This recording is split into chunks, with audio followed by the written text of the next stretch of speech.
رسول الله د حدیث په منلو کې دا خبره ګورې یاده کې چې ضرور نه ده چې د قرآن د ظاهر سره موافقي نو زه به منم، دام ضروري نه ده چې زما عقل مني نو زه به منم، نه چې په صحیح سند رااله او امت د محدثینو امت د مسلمانانو هغه حدیث قبول کو، آکه ظاهر کې د قرآن خلافو یا ظاهر کې د عقل خلافو، به دا د رسول الله حدیث تسلیمولی شي او دا به منلی شي.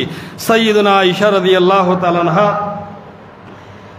بخاری و مسلم کې راځي، یو ښځه وله راله او تپوس یې ترې وکړو، ورته وی ما بال الحائض لا تقضي الصلاة وتقضي الصوم. دا څنګه مسله ده په دې دین کې چې یو زنانه ته د حیض بیماری راشي نو مونځ ورته الله معاف کړی دی، د دې قضا نشته، او روژه ورته دغه ټایم معاف ده خو وروسته یې قضا نیسي. دا څه مسله ده ستاسو په دې دین کې؟ نو عایشه رضی الله عنها ورته فرمایي وی احروریة انت، ته دین په عقل تلی حروریه او توی نه دین په عقل نه تلم خو ځان پویومه. څه وجه ده چې د حیض په دوران کې ښځې ته منځ او روژه دواړه معاف دي، خو وروستو د روژې قضا کوي او د منځ قضا نه کوي، وجه څه ده؟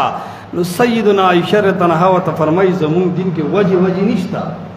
څه وجه ده؟ څه حکمت دی؟ وجه او حکمتونه الله رب العالمین ته معلوم دی. هغه ورته وایي موږ د محمد مصطفی غونده شخصیت په وخت کې ژوند تیر کړی دی، هغه د اسمان ستوری و، هغه یو لویه شمه وه، د هغه په وخت کې هم دا وه چې فنومر بقضاء الصوم ولا نومر بقضاء الصلاة. موږ د هیڅ حکمت تپوس نه دی کړی، بس هغه اډر داسې کړی دی چې د مونځ به قضا نه یو د روژې به قضا یي، لہذا موږ د اډر تابعدار یو، موږ د چونګ کې چنانچه لیکن لہذا ولې او څنګه او عقل نه مني او قرآن نه مني، موږ د دې خبرو تابعدار نه یو. موږ ته الله یو داسې شخصیت را لېږلی چې د هغه ژبه ذمهواره ژبه وه، که د هغې ژبې نه قرآن راوتی دی هم موږ ته منظور دی، که د هغې ژبې نه د محمد مصطفی فرمان راوتی دی هم موږ ته منظور دی. موږ عقل پرست نه یو، موږ قرآن پرست یو، موږ سنت پرست یو.